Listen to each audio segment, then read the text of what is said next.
শনিবার বাজেট পেশ করলেন কেন্দ্রীয় অর্থমন্ত্রী নির্মলা সীতারামন। 2025 সালের এই বাজেটে বেশ কিছু গুরুত্বপূর্ণ ঘোষণা দিলেন নির্মলা সীতারামন।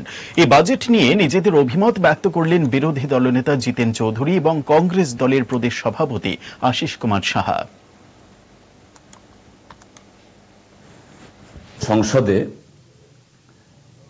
মাননীয় নরেন্দ্র মোদীর নেতৃত্বে যে এনডিএ সরকার তার দ্বাদশতম বাজেট পেশ হয়েছে।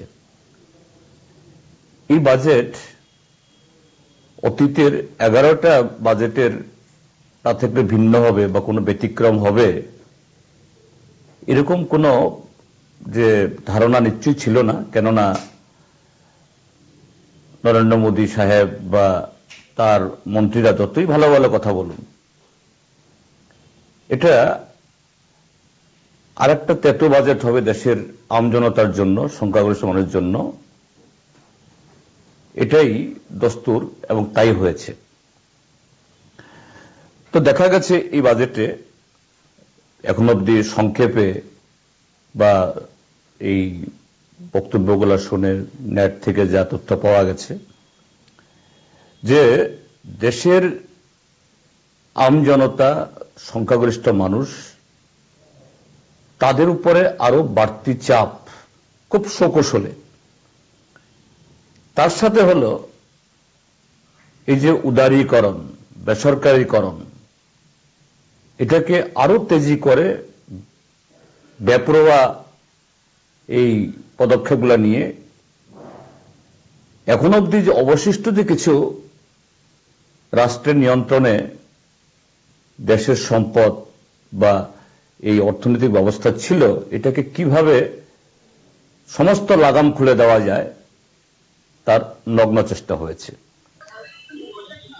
যদিও এ নিয়ে বিস্তারিতভাবে কেন্দ্রীয় বাজেট পর্যালোচনা করার মতো সুযোগ হয়নি, প্রাথমিকভাবে যেটুকু নজরে এসছে যে কেন্দ্রীয় বাজেটে ত্রিপুরার জন্য কোনো প্রকল্প নেই। ত্রিপুরার উন্নয়নের এই বাজেটে কোনো এখন অবধি কোনো ফোকাস আমরা লক্ষ্য করিনি।